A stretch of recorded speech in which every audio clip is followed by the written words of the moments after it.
Hey folks, it's time to make sales on Etsy with the 3 tips I'll be covering in this video. I'm Ty, and if you're new around here and you like to make money online, then be sure to hit that like button and hit the subscribe button because I drop all the value. Now let's get straight into it. Let's go straight on with tip number 1. Tip number 1 is basically to take the best possible photos. Now this is a given, you want your photos to be good for the click-through rate, but what a lot of people don't know is that the picture quality is also going to affect whether or not you appear top of the search. Etsy isn't going to place your product at the top of the searches if it's got blurry, dark, or out of focus pictures for your products. They're just not going to do it. It's not the type of image that they want to set off on their search pages. You need your pictures to be clear and high quality. Now, that's not to say you need any fancy equipment, all the lights and things like that. No, you don't need that. You just need a decent camera on your phone and natural light. That's literally the bare minimum that you need. It helps if you have a creative eye as well, and especially if you're somebody who likes shopping online, then you'll notice that there are certain trends with certain products. For example, when it comes to home decorations or things like cushions, bedding, things like that, you don't see someone take a photo of a nice cushion sitting on the floor. No, it's on a nice sofa. You don't see a blanket just sprawled over the floor and taking pictures from every angle. It's sprawled over a nice looking chair, or it's covering the corner of a bed or something like that. These are the kind of images that look good and give off that high quality perspective. Also, another thing to remember with pictures is you don't need any fancy filters. You don't need anything that makes it look artificial.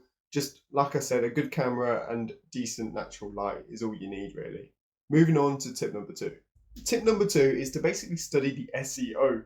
SEO stands for search engine optimization. Specifically for Etsy, you can narrow it down to keyword optimization. And for each of your listings, you're allowed to pick keywords that will determine where on the search your product is going to be more suitable and how it will appear. Now, if you've not seen my video on how to increase your sales on Etsy with the 3 rules, then do check that out. I'll put that up here somewhere because it basically goes through examples where titles and descriptions have included the right keywords and key phrases that have ended up with them being on the top of the search. And one of them has something like 50,000 pounds in revenue because of these methods, because of the keywords that they've used in their listing. Now, with search engine optimization, it's not just the keywords that you need to know, but you need to know what not to do. You need to know that including free shipping in your title isn't going to get you anywhere. You need to use the title and you need to use the description to emphasize your product quality. When people are looking at products, when they are looking for products, they're not typing in knitted blanket free shipping. They're typing in the color they want, they're typing in the material they want, size they want, and things like that. This is the kind of information that you need to put in the title and in the description. Don't be wasting your time putting things like free shipping and things like that in it, because it's just not going to be beneficial. And these are the kind of tips that you need to know to basically nail it with keywords and search engine optimization. Moving on to tip number 3. Tip number 3 is basically to know how to ship your package and the most cost-effective way to go about shipping. Shipping costs will be your biggest expense if you're making the product yourself. If you're buying the product, then that's possibly your biggest expense, but shipping costs will add to it. A lot of profit can be lost if you don't know how to ship correctly and what the different methods are and the differences. For example, if you're using USPS shipping, then you need to know what the difference is between first class, priority, express, things like that. One thing that I did was use boxes to ship items. Now, this seemed good in practice because it looked really nice. I could put some nice tissue in it and it just looked really presentable, looked really decorative. But something I realized is that boxes are heavy. Boxes add to the weight of the product and it makes it more expensive to ship. So always opt for a bag where possible. If you do have to use a box, make sure it's a lightweight box. I think USPS has a specific shipping box that you can use where it's a slightly lighter material. But where possible, always opt for a bag, just because it's lighter, it ships easier, it ships better, and it's cheaper. So yeah.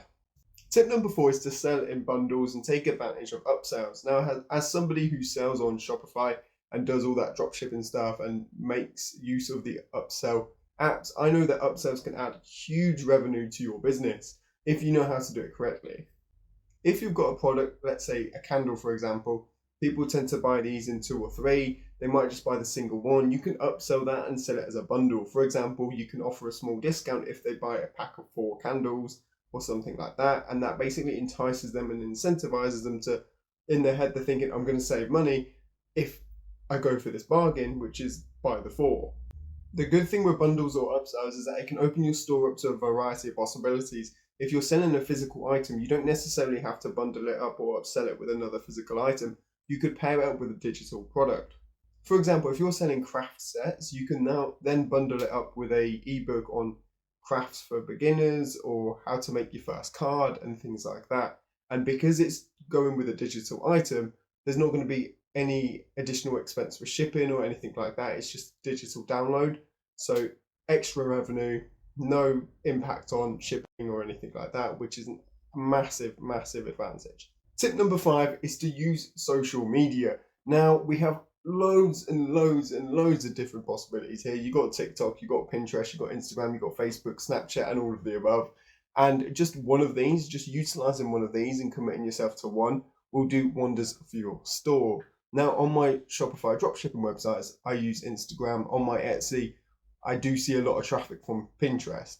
Pinterest seems to be really, really popular with Etsy because the same sort of audience kind of overlaps. Pinterest is a good source of traffic for me, but I don't personally go on it. I don't personally use it. I don't post about my products. I'm rarely on it in general, but it's a good source of traffic, and that's because other people are talking about my products in the form of blog posts. You'll possibly come across posts on Pinterest where it's something like 10 gifts to buy for your pet, top 5 Christmas gifts, top 3 things you can find on Etsy.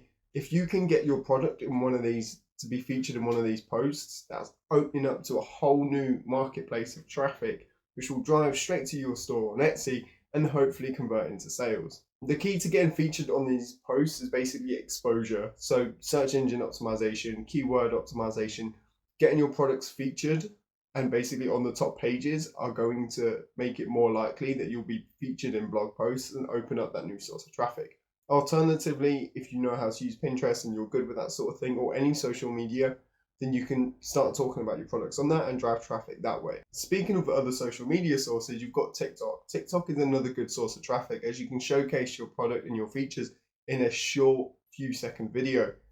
For content ideas on TikTok, I did do a TikTok dropshipping content ideas video, which will go through examples of content you can make for your social media posts, not necessarily just on TikTok, but would work for any social media. I'm completely robbing you of the chance to find this out for yourself in that video.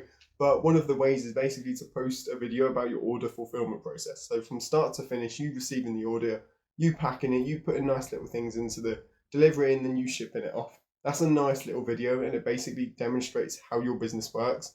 And viewers and customers and your community really appreciate that kind of content. That's all from me, folks. If you found any value in this video, then do hit the like button, hit the subscribe. 99% of the people who watch my videos aren't subscribed, which is absolutely insane because I drop a lot of value and you're giving yourself the advantage just by subscribing and getting to that information first.